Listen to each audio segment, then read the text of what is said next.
उत्तराखंड। कौन सा स्टेट है? उत्तराखंड। गुड, उत्तराखंड। स्टेट का नाम क्या है?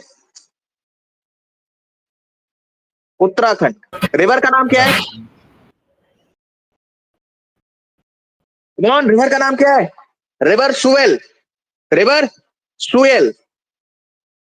अब सुनो ध्यान से, ठीक है? ये जो रिवर सुएल है ना, इसके बैंक्स पे यानी किनारे पे आपको रॉक शेल्टर्स देखने को मिलते हैं। क्या देखने को मिलते हैं? रॉक शेल्टर्स देखने को मिलते हैं। क्या देखने को मिलते हैं? रॉक शेल्टर्स देखने को मिलते हैं। मंडे से सारी चीजें मैं खुद ही मैनेज करूंगा, तो उसमें ऐसा कोई भी दिक्कत परेशानी नहीं होगा, ठीक है? रिवर सुएल के बैंक पे आपको क्या देखने को मिलते हैं सर? रॉक शेल्टर्स देखने को मिलते हैं। अगर आप इसकी एग्जैक्ट लोकेशन देखोगे लखुदियार की, कई बार ना यूपीएससी बहुत ज्यादा डीप में घुस के पूछ लेती है, तो याद रखना उत्तराखंड में सर आपकी जो अल्मोड़ा और बारेचीना रोड है,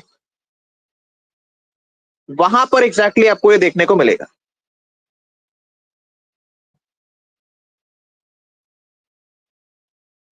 ठीक है, इतना समझ में आया? लखुदियार का मतलब जानते हो? कोई भी बच्चा इसका मतलब बता सकता है? एनीवन? लखुदियार का सिंपल सा मतलब होता है 1 लाख केव्स। क्या मतलब होता है? 1 लाख केव्स। लखुदियार का सिंपल सा क्या मतलब होता है? 1 लाख केव्स। अमन रोशन, ये मीटिंग में जो टाइम वेस्ट हुआ था इसको प्लीज काट देना यार, मुझे अच्छा नहीं लगता ऐसे वाहियात सेशन जब यूट्यूब पे जाते हैं। वाहियात इन दी सेंस की फालतू की डिस्टर्बेंस होती है बीच में।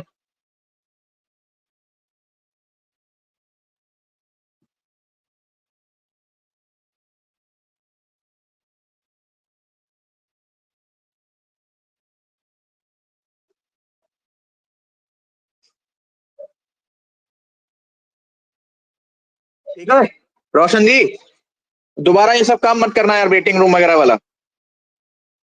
इतना नोट डाउन किया? लखुदियार का मतलब क्या होता है? 1 लाख केव्स। क्या मतलब होता है? 1 लाख केव्स। यहां पर जो आपको पेंटिंग्स मिलेंगी, यहां पर सर जो आपको पेंटिंग्स मिलेंगी उसको आप 3 कैटेगरी में डिवाइड कर सकते हो। कितनी कैटेगरी में? यहां पर सर आपको जो पेंटिंग्स मिलेंगी उसे आप 3 कैटेगरीज में डिवाइड कर सकते हैं। उन कैटेगरीज का नाम बता सकते हो? बताओ बताओ बताओ। कुछ पेंटिंग्स आपको मिलेगी इंसानों की, मैन। कुछ पेंटिंग्स आपको मिलेंगी सर एनिमल्स की, और कुछ पेंटिंग्स सर आपको मिलेंगी जियोमेट्रिक पैटर्न्स की। जियोमेट्रिक पैटर्न्स का मतलब होता है कोई भी उटपटांग शेप आपने बना दिया। Geometric patterns. लखुदियार के बारे में आपको इतना पता होना चाहिए, सबसे पहले रिवर सुएल का संबंध इससे है। उसके बैंक पे सर आपको रॉक शेल्टर्स देखने को मिलते हैं। लखुदियार का मतलब होता है 1 लाख केव्स। लखुदियार की एग्जैक्ट लोकेशन आपको उत्तराखंड में देखने को मिलेगी, अल्मोड़ा बाराचीना रोड पर। ये सारी चीजें आपको लखुदियार के बारे में पता होनी चाहिए। इतना लिखा सर जी। भीमबेटका की अगर मैं आपको थोड़ा सा ज्योग्राफिकल लोकेशन और समझाना चाहूं, तो याद रखना कि Bhimbetka is 45 kilometres away from Bhopal. Bhopal से 45 किलोमीटर दूर है सर आपका भीमबेटका, समझे? और भीमबेटका में आपको पता है कितने सारे रॉक शेल्टर्स हैं? एनीवन? कोई बच्चा गेस करना चाहेगा? सर भीमबेटका में आपको 800 रॉक शेल्टर्स देखने को मिलते हैं। 800 रॉक शेल्टर्स। कितने? 800 रॉक शेल्टर्स सर आपको भीमबेटका में देखने को मिलते हैं। इतना नोट डाउन किया? इतना नोट डाउन किया? भीमबेटका केव्स इन मध्य प्रदेश। अगर पूछे किस हिल्स का पार्ट है, तो वैसे तो एमपी में 2 ही हिल्स आपको देखने को मिलती है, Vindhyachal and Satpura. Bhimbetka is a part of Vindhyan Hills. Bhimbetka is a part of Vindhyan Hills. कर लिया सर? किया या नहीं किया? Yes sir. ये अत्तिरम पक्कम, इसमें कितने रॉक शेल्टर्स मिले थे? बेटे उसी पे आ रहा हूं ना, उसी पे आ रहा था ना मैं, थोड़ा सा वेट कर ले।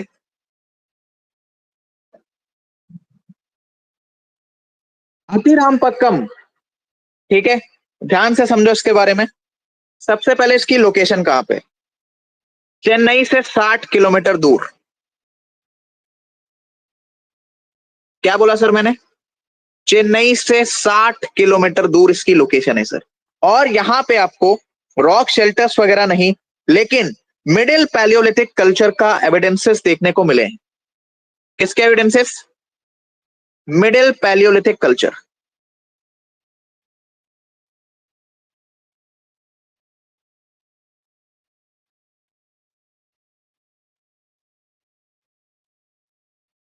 तो सर इसके अकॉर्डिंग आपका option number 3 is absolutely correct. ये सवाल समझ में आया और इससे रिलेटेड कॉन्सेप्ट आपने नोट डाउन किया? Yes sir. सबका हो गया? हो गया भाई? जो मैप मैंने आपको भेजा उसमें आप नीचे जाकर देख सकते हैं, आपको अतिराम पक्कम मिल जाएगा आराम से। आपको साथ में भीमबेटका भी देखने को मिल जाएगा सर, ठीक है। क्वेश्चन नंबर 2 के ऊपर चलते हैं। नाइस क्वेश्चन यार।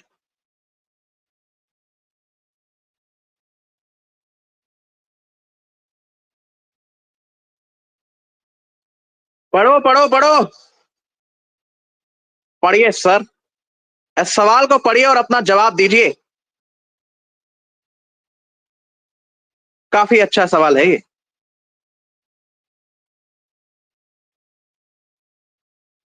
सोलन कुमार का कहना है ऑप्शन नंबर ए। बाकी लोग जल्दी।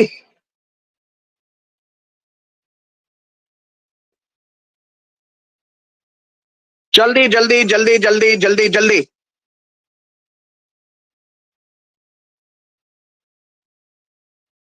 कम ऑन गाइस, जल्दी।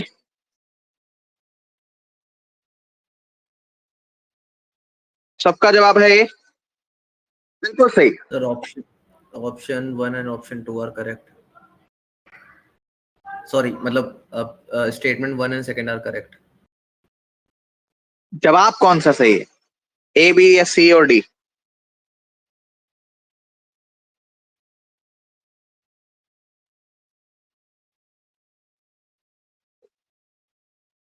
Option A. Option A. देखो ऐसे सवालों को सॉल्व कैसे करते हैं। स्टेटमेंट 1 को पढ़ने का, पढ़ ली स्टेटमेंट 1। अब स्टेटमेंट 2 शुरू करने से पहले, स्टेटमेंट 2 शुरू करने से पहले तुम लगा दो बिकॉज। क्या लगा दो? बिकॉज। अब पूरा पढ़ना। The people in the Paleolithic age were predominantly hunters and food gatherers because during the Paleolithic age man had no knowledge of cultivation. यदि because लगाने के बाद पहले वाले सेंटेंस की एक्सप्लेनेशन या रीजन आपको दूसरा वाला सेंटेंस दे रहा है तो ऑप्शन नंबर 1 इज करेक्ट। यदि नहीं दे रहा है तो option number B is correct. अगर स्टेटमेंट ही गलत है फिर सी और डी में से छांट लेना।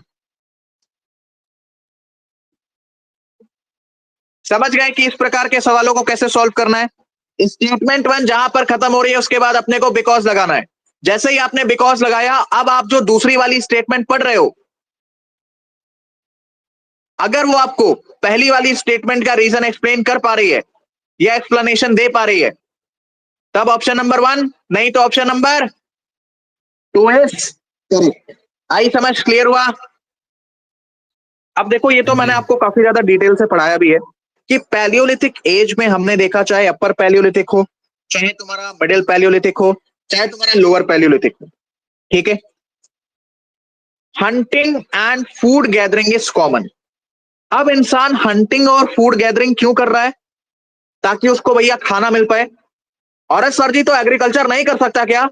उस समय के इंसान को एग्रीकल्चर या कल्टीवेशन के बारे में कोई भी नॉलेज नहीं थी।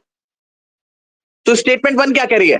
The people in the Palaeolithic age were predominantly hunters and food gatherers because during the Palaeolithic age man had no knowledge of cultivation. Absolutely correct statement. और क्या सर आपकी दूसरी वाली स्टेटमेंट नंबर 1 को एक्सप्लेन कर पा रही है? बिल्कुल कर पा रही है। तो इसीलिए सर आपका option number is absolutely correct. किसी भी बच्चे को इसमें कोई भी दिक्कत है? किसी भी बच्चे को इसमें कोई भी दिक्कत है? एनीवन? बताओ। किसी भी बच्चे को इसमें कोई भी दिक्कत है?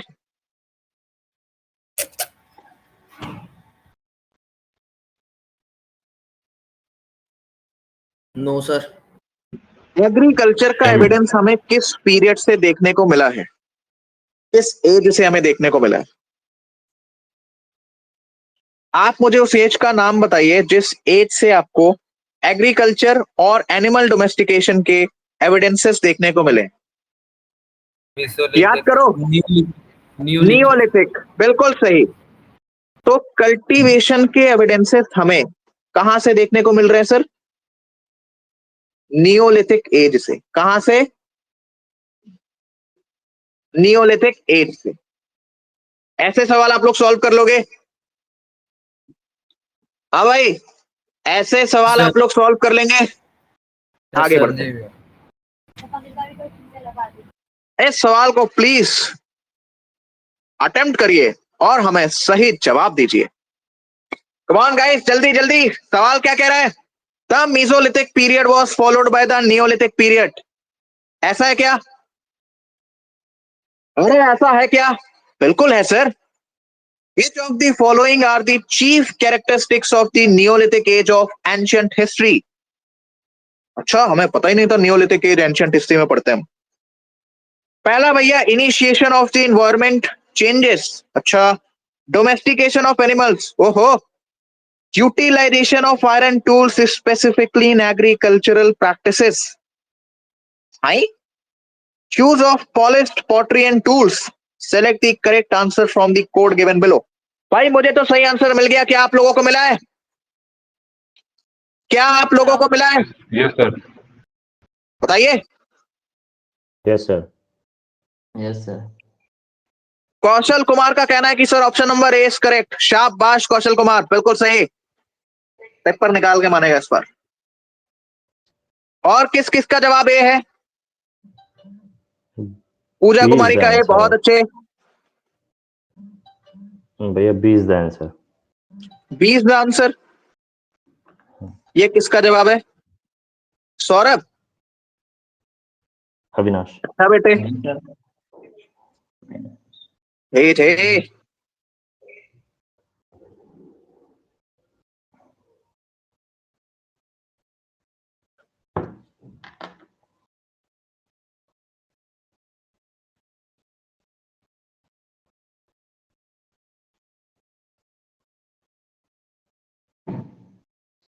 चलो,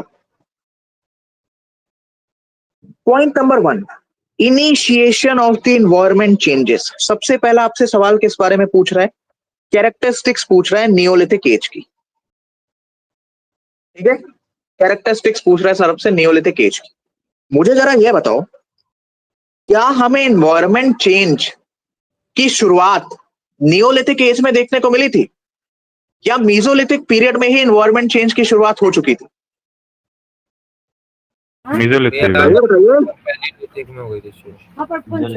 भैया याद करिए, मेसोलिथिक पीरियड आपका 10,000 बीसी से ही स्टार्ट हो गया है, और 10,000 बीसी से ही सर आप होलोसीन पीरियड में प्रवेश कर जा रहे हैं। तो क्लाइमेट चेंज और एनवायरमेंट चेंज की शुरुआत मेसोलिथिक पीरियड में ही हो गई थी, ना कि नियोलिथिक एज में। समझे? अच्छा, एक और बात,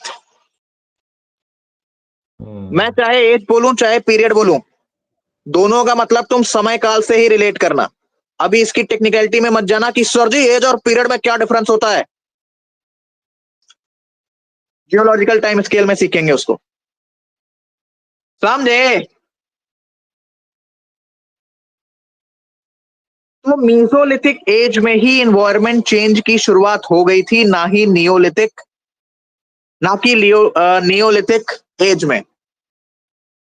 ये क्या हो रहा है यार? अच्छा, हाँ,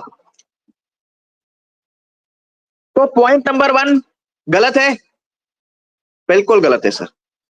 नियोलिथिक एज में सर आपको एविडेंसेस मिलते हैं डोमेस्टिकेशन ऑफ एनिमल्स के, बिल्कुल सही। मैंने आपको बताया था कि सर नियोलिथिक एज में आपको नियोलिथिक रेवोल्यूशन देखने को मिलता है। क्या कहते हो, याद आ रहा है कुछ? नियोलिथिक एज को सर आप नियोलिथिक रेवोल्यूशन भी कहते हो, और सर इसमें प्रॉपर तरीके से आपकी domestication of animals as well as domestication of plants start हो गई। क्लियर है? स्टेटमेंट नंबर 3 क्या कह रहा है, देखो ये तो पढ़ते ही आपको पता चल जाना चाहिए कि सर ये गलत है। यूटिलाइजेशन ऑफ आयरन टूल्स, बस आयरन की डिस्कवरी सर अभी तक हुई ही नहीं, तो एग्रीकल्चर प्रैक्टिसेस में आयरन टूल्स कहां से आ गए? अब आपको 2 स्टेटमेंट पता चल गई कि सर 2 स्टेटमेंट हमारी गलत है, 2 स्टेटमेंट हमारी गलत है। तो स्टेटमेंट 1 और स्टेटमेंट 3 गया, ये वाला ऑप्शन, स्टेटमेंट 1 एंड स्टेटमेंट 3 ये वाला ऑप्शन भी गया, स्टेटमेंट 1 एंड स्टेटमेंट 3 ये वाला ऑप्शन भी गया।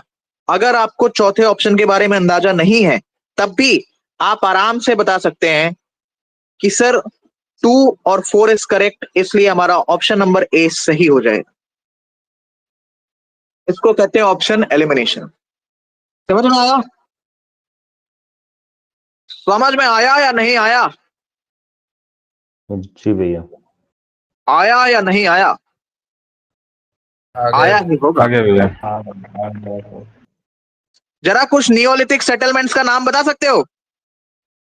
Yes sir. बताओ। सर पहला मेहरगढ़ वेस्टर्न में, गुड, गुफकरल गुफकरल करल, और बहुत बुर्जा अच्छे। नाम, बुर्जा होम, शाबाश। कोल्डियावा कोल्डियावा कोल्डियावा, बहुत अच्छे। और नॉर्थ ईस्टर्न में असम और गारो हिल्स, गुड, और सदर्न में आपका पिकली हाल जो कि कैटल हर्डिंग के लिए फेमस है, और मस्की और उतनूर। शाबाश। ये किसने बताया यार? ये अनुराग। शाबाश अनुराग, बहुत अच्छे, excellent. Guys we have Avinash Tiwari, please welcome him. इन्होंने कल ही हमारा बैच ज्वाइन किया है। ये सीएपीएफ और सीडीएस दोनों के एस्पायरेंट हैं। 4-4.5 साल से जॉब कर रहे हैं एज इंजीनियर, और इन्होंने अपनी इंजीनियरिंग की है मैकेनिकल फील्ड में, right Avinash Tiwari? Yes sir. I am so sorry बच्चे, आपको अभी कुछ भी समझ में नहीं आएगा क्योंकि ये प्रैक्टिस चल रही है। It's okay sir, I have seen classes. Classes देख ली आपने? एक क्लास देखी थी। Yes sir. एक ही देखिए ना, फिर भी जी। कम ही समझ में आएगा। Yes sir. आप एक बार सारी क्लासेस देखना, उसके बाद इन सवालों को अटेम्प्ट करना, और श्योर भैया। मैं उम्मीद करता हूं कि आपके सीएपीएफ पेपर के हिसाब से ये सवाल काम के हैं। श्योर भैया, श्योर। तो भाई कुछ और साइट्स का नाम लिख लो। चिरान सर आपकी साइट है एक, नियोलिथिक साइट इन बिहार। कहां पे है सर ये? बिहार में। कहां पर है? बिहार में, बिहार। समझे? उतनूर के बारे में मैंने आपको लिखवाया था, उतनूर के बारे में मैंने आपको लिखवाया था सर। ये आपकी साइट है आंध्र प्रदेश में। कहां पे है? आंध्र प्रदेश में। सर नियोलिथिक एज में आपको एग्रीकल्चर स्टार्ट होता हुआ देखने को मिल गया था। उस समय की कुछ मेजर क्रॉप्स का नाम आप लिख सकते हैं। जल्दी जल्दी हाथ चलाओ। सबसे पहले भैया लिख लो, रागी हो गया तुम्हारा, तुम्हारा कॉटन हो गया, राइस हो गया, व्हीट हो गया, एंड पार्ले।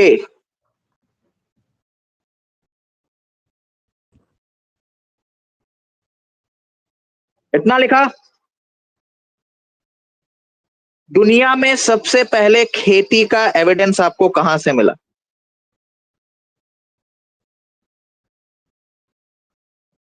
दुनिया में सबसे पहले आपको खेती का एविडेंस कहां से मिला?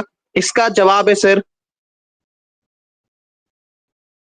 सुलेमान और किरथार की पहाड़ियों के बीच।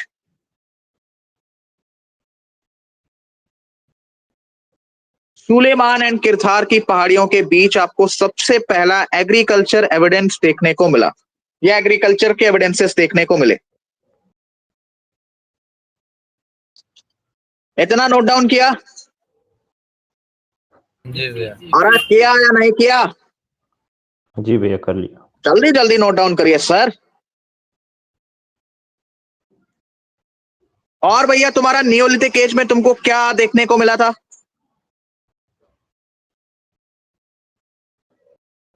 बताओ बताओ बताओ। पॉटरीज देखने को मिली थी? Yes sir. कलर बता सकते हैं उनका? कलर कलर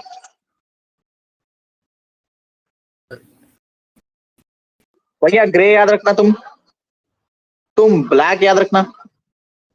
ये दो याद रखोगे तुम्हारा काम बन जाएगा।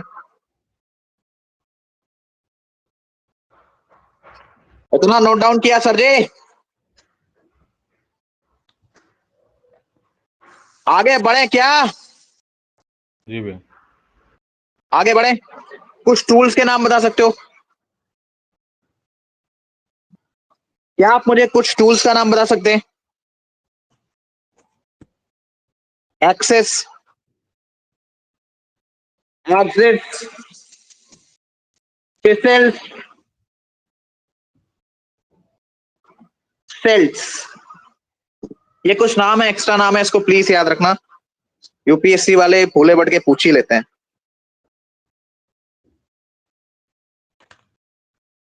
मैं एक बार फिर से टूल्स का रिपीट कर देना ना।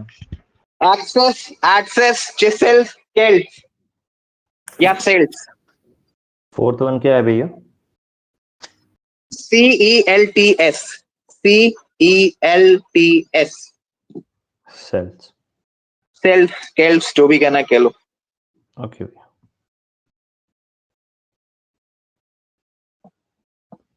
इवन पता है, अगर आप सिविल सर्विसेज का भी एग्जाम देने जा रहे हो ना, ये practice class is very very important for you. आगे बढ़ते हैं सर।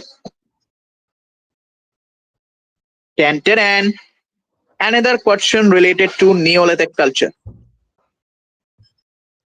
चलो बताओ जल्दी से, बताइए बताइए जल्दी से बताइए।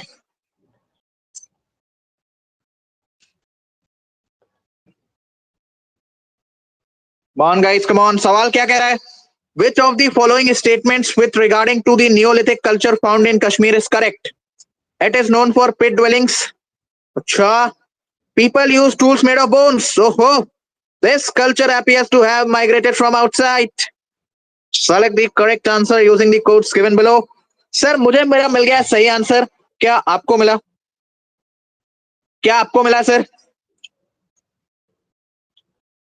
क्या आपको मिला सर? बताइए। अनुराग तिवारी का कहना है ऑप्शन नंबर ए। अनुराग तिवारी जी, ये बिल्कुल गलत जवाब है।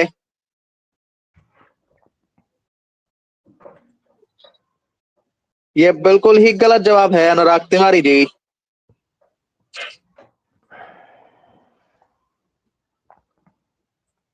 Anurag Tiwari, Avinash Tiwari, special forces 9 para SF।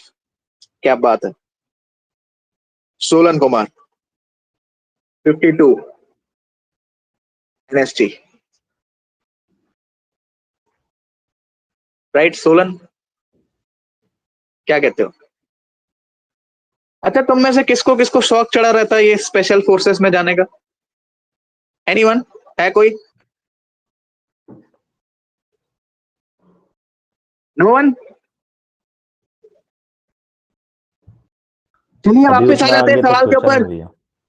अभी सोचा नहीं इस बारे में? अच्छा, अभी उतना आगे तक नहीं सोचा है।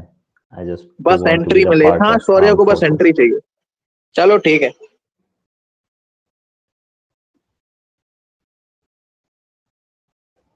भाई देखो, option number one is correct. क्यों? आपको पिट ड्वेलिंग के एविडेंसेस देखने को मिले हैं बुर्जा होम से। कहां से? बुर्जा। बुर्जा होम से। मानते हो इस बुर्जा। बात को? पिट ड्वेलिंग के एविडेंसेस सर आपको देखने को मिले हैं बुर्जा होम से। ठीक है सर। इससे रिलेटेड सर आपको जो भी ग्रेव्स मिली हैं, जो भी कब्र मिली है, वो किस किस शेप की मिली है, कोई बता सकता है? भैया या तो आपको सर्कुलर मिली है, या तो आपको ओवल शेप की मिली है। ओवल एक, वेट, ये आपका ओवल शेप है और ये आपका सर्कुलर शेप। ठीक है, तो आपको जो ग्रेव्स मिली है, जो कब्र मिली है, वो आपको सर्कुलर और ओवल शेप्स की देखने को मिली है। साथ ही साथ किसी किसी जगह पर सर आपको रेक्टेंगुलर ग्रेव्स भी देखने को मिली है। रेक्टेंगुलर ग्रेव्स भी आपको देखने को मिली है। इतना लिखा एवरीवन, इतना लिखा। तो statement one is absolutely correct. Statement number two भी आपकी करेक्ट है सर। कैसे? स्टेटमेंट नंबर टू क्या करिए? People use tools made of bones. Use करते थे भाई, पॉलिश्ड स्टोन्स के साथ साथ वो बोन्स के टूल भी यूज करते थे। प्लीज याद रखना, यहां पर आपको कश्मीर वाले केस में माइक्रोलिप्स देखने को नहीं मिलते। अरे सर जी, ऐसा क्यों कह रहे हो तुम? ध्यान से, कश्मीर है, हाई एल्टीट्यूड, अभी भी सर मैं ठंडी नहीं चली भाई। रही है। जब ठंडी चल रही है तो वहां पर आपको बड़े बड़े टूल्स चाहिए। वहां पर अचानक से एकदम गर्मी नहीं आ गई है। माइक्रोलिथ्स से काम नहीं बनेगा, बिकॉज वहां पर अभी भी बड़े बड़े एनिमल्स हैं। समझे? कंसेप्ट से चलोगे, सवाल आपका सही होगा। अब अगर आपको तीसरे स्टेटमेंट के बारे में कोई आइडिया नहीं है, तब भी आप ऑप्शन एलिमिनेशन का इस्तेमाल करके जवाब पा सकते हो। ऐसा सिर्फ और सिर्फ एक ही ऑप्शन है जहां पर एक और दो, यानी पहली और दूसरी स्टेटमेंट आपकी साथ में है। That is option number D. समझे? जी समझे भैया। कि नहीं समझे?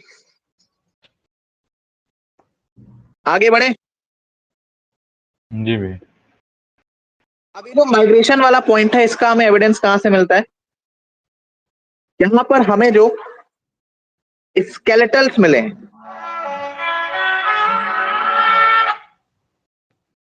कौन था भाई? दिमाग वाग खराब है क्या एकदम?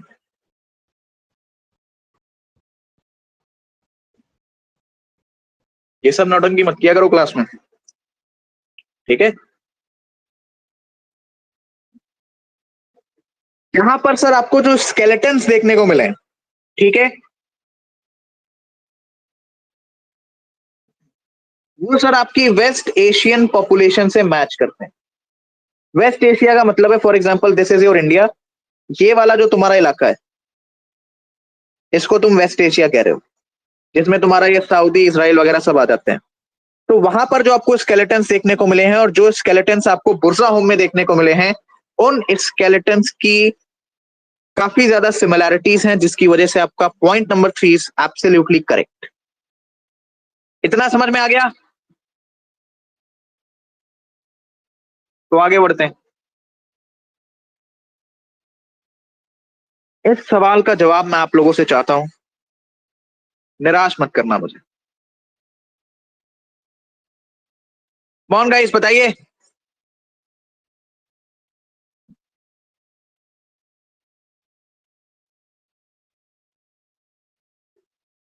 पढ़ो पढ़ो, यूपीएससी इतने आसान सवाल थोड़ी ना डालेगी। या तुम मुझसे एक्सपेक्ट कर रहे हो कि भैया ने जो पढ़ाया क्लास में वही ले आके छाप देंगे, हमारे सारे के सारे सवाल हो जाएंगे सही, हम हो जाएंगे खुश? भैया उसमें से नहीं है। भैया आपको यूपीएससी के लिए तैयार कर रहे हैं, खुश होने के लिए तैयार नहीं कर रहे हैं।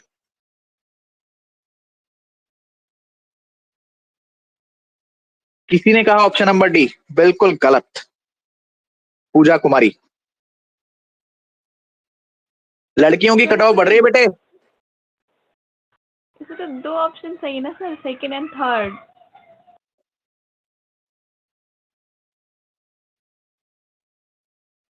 आई डोंट नो, मुझे मेरा जवाब मिल चुका है, आप लोग भी बताइए।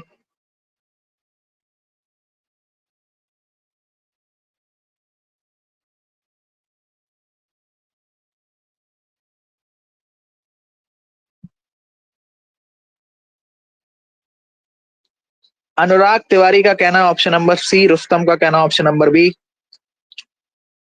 अच्छा,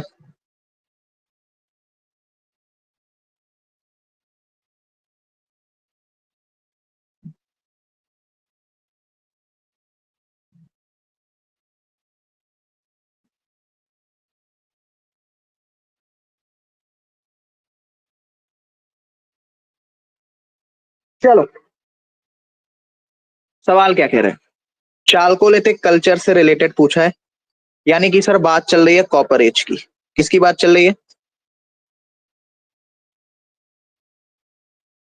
copper age. Statement number 1, the Malwa culture is the most predominant chalcolithic culture in central India. Central India का क्या मतलब है? इसकी बात चल रही है, राइट? सोलन सीधा बैठो। सोलन कुमार टिक कर बैठा है दीवार से। क्यों ही टिक जाता हूं सर मैं दीवारों से आपकी इन क्लासों में। बढ़िया। हाँ, Malwa culture is the most predominant chalcolithic culture of central India. मानते हो इस बात को? बात बिल्कुल सही है सर। ऐसा क्यों? बिकॉज इसकी सबसे फर्स्ट एक्सकावेशन, यानी मालवा कल्चर को सबसे पहले आइडेंटिफाई किया गया था इन दी एक्सकावेशन एट महेश्वर। जगह का नाम है सर महेश्वर। ये आपका नर्मदा रिवर के ऊपर आपको देखने को मिले। किस रिवर के ऊपर? ये सर आपको नर्मदा रिवर के ऊपर देखने को मिलेगा। ठीक है, एक मैंने आपको और साइट का नाम बताया था, नवदा तोली। याद है किसी को? एनीवन? नवदा Yes, तोली sir. याद है यस किसी को? सर। नवदा फायर तोली से अल्टर। आपको क्रॉप रोटेशन याद आना चाहिए। भैया क्रॉप रोटेशन तो इनाम गांव से था ना? नहीं सर, इसमें तो एग्रीकल्चर के एविडेंसेस मिले थे और ग्रीनरीज मिली थी। और ये फायर अल्टर्स मिले शाबाश, थे। बहुत अच्छे। तो क्रॉप रोटेशन आपको कहां पर याद आएगा? इनाम गांव में। शाबाश। नवदा तोली से तब क्या मिले? पिट ड्वेलिंग्स। क्या मिले भाई मेजर बताओ? ग्रेन, बहुत मेजर अच्छे, ग्रेन और शाबाश। Fire altars. फायर। मेजर आपको ग्रेन्स यानी एग्रीकल्चर के आपको अच्छे खासे एविडेंसेस देखने को मिले हैं। और सर आपको यहां से हवन कुंड देखने को मिला है, that is fire altars. Writing के ऊपर मत जाना, मैं वैसे भी काफी जल्दी में हूं। इतना समझ में आ गया? तो सर स्टेटमेंट नंबर 1 आपकी बिल्कुल सही है। पूछा क्या है? How many of the statements are correct. ठीक है।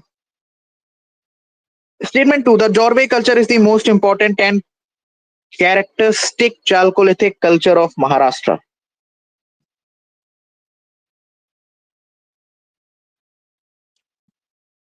यार ये सारी जनरल स्टेटमेंट्स हैं, मतलब ये तो तुम्हें सीधा सीधा याद होना चाहिए, इसमें क्या एक्सप्लेन करूं मैं।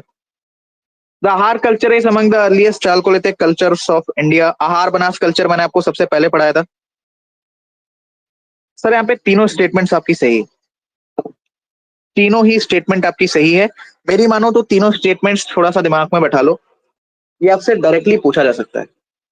मैं आपको 30 सेकंड का टाइम दे रहा हूं, इसको प्लीज अपने दिमाग में उतार लो।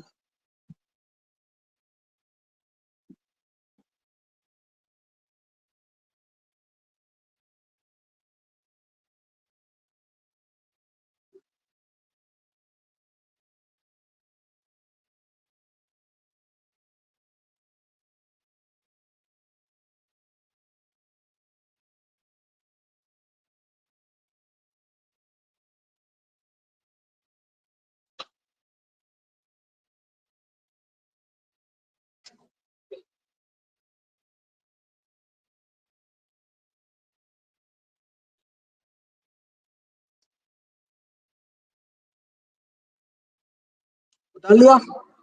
आज की क्लास में इतना ही। अब आपका इंडस वैली सिविलाइजेशन है, उसको हम करेंगे कल की क्लास से।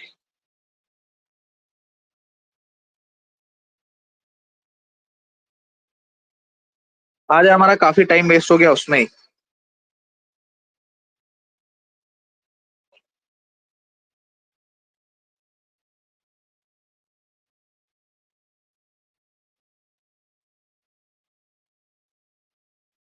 Guys, just give me a second, please.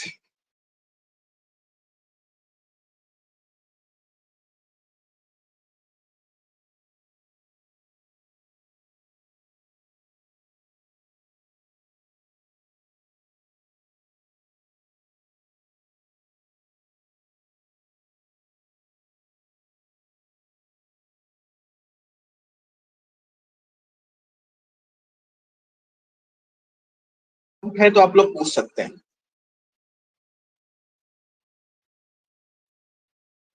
Sir कल जो टेस्ट होगा उसमें क्या पिछले हफ्ते के भी करंट अफेयर आएंगे? सॉरी, तो कल जो टेस्ट होगा ना उसमें पिछले हफ्ते का भी करंट अफेयर आएगा? डेफिनेटली आएगा यार, मैं पूछना क्या? Okay. आर्ट टेस्ट नहीं है क्या? आर्ट टेस्ट नहीं है क्या? नहीं भाई, आज रिवीजन क्लास थी ना। टेस्ट कल है, छुट्टी तुम परसों ले लेना। सर टेस्ट की टाइमिंग रात को ही है? टेस्ट की टाइमिंग मैं आप लोगों के लिए थोड़ा सा बढ़ा दूंगा। 2-3 घंटे के दरमियान आप लोग टेस्ट कभी भी दे सकते हो। फॉर एग्जाम्पल 7 से 10 का मैंने टाइम रख दिया, तो उसमें आप कभी भी टेस्ट आके दे सकते हो। ठीक है? कितने मिनट का होगा भैया? 20 सवाल है, ले लो 10 मिनट। 10 बहुत कम है। ज्यादा है। 20 सवाल है कम से कम। आने वाले टाइम में 5 मिनट ही मिलेगा।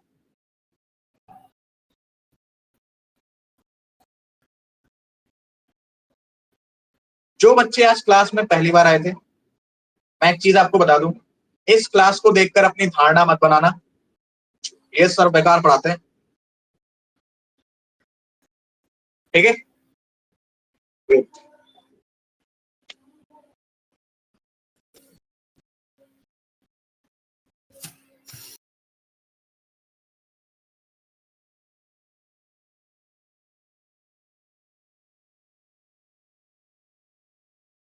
तो मैं ये कह रहा था, इस क्लास को देखकर अपनी धारणा मत बनाना कि ये सर कैसा पढ़ाते हैं। ठीक है?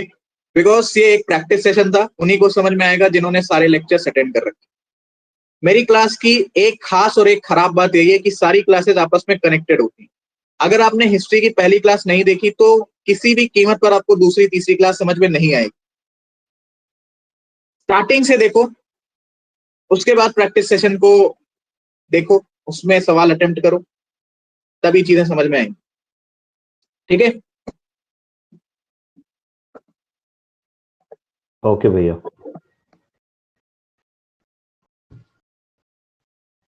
अविनाश बता दो सबको अपना थोड़ा सा अपने बारे में। ठीक है भैया। Hi everyone, hello sir. Actually my name is Avinash Kumar. I am from Kanpur, Uttar Pradesh. I have completed my Bachelor of Technology from Mechanical Engineering from Kanpur as well, from Maharana Pratap Engineering College. So recently I am living in Delhi, NCR basically. I am working in Indira Gandhi Airport since 2021. So right now I have been completed 4.5 years. And recently I have met one special forces soldier.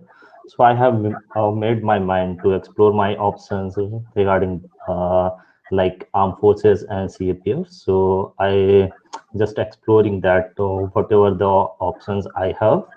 And then I have seen some classes of Bhaiya from YMA YouTube channel, and I'm also the part of YMA Academy since like the BOCC 46 course, and so that's all. And I got impressed from him.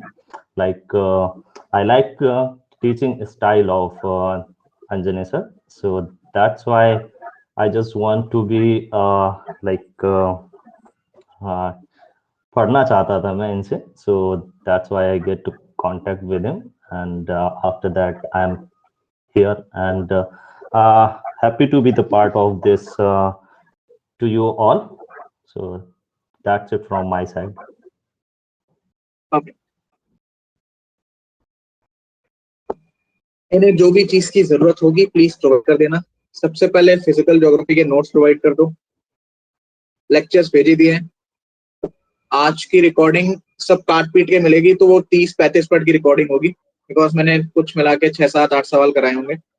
उसमें जो भी disturbance हुई थी शुरुआत में, I am sorry for that, उसको मैं cut कर दूंगा।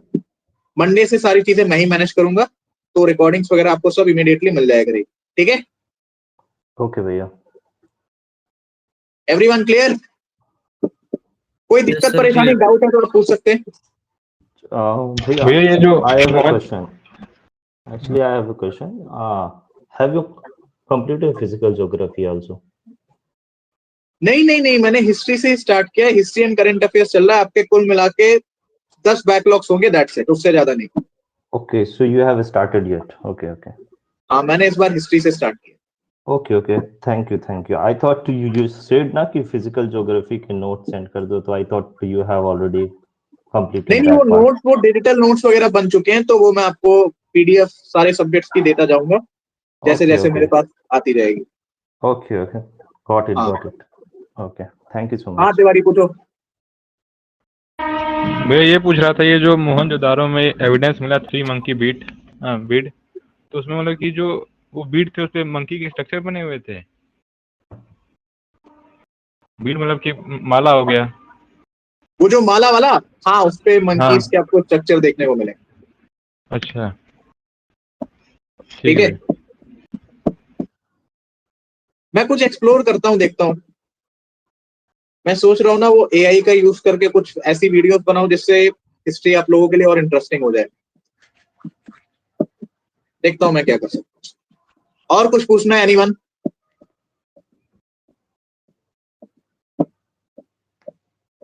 पूछना है तो पूछ सकते हो।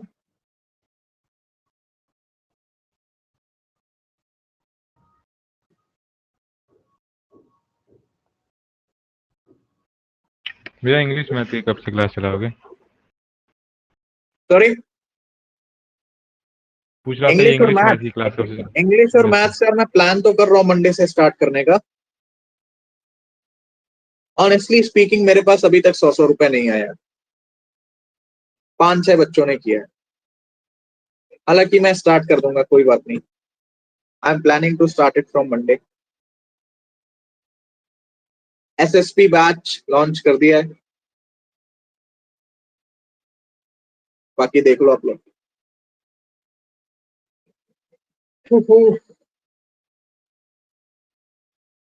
मैंने ग्रुप पे नोट सेंड कर दिए, वो आपके डिजिटल वाले। परफेक्ट। और किसी को कुछ पूछना है?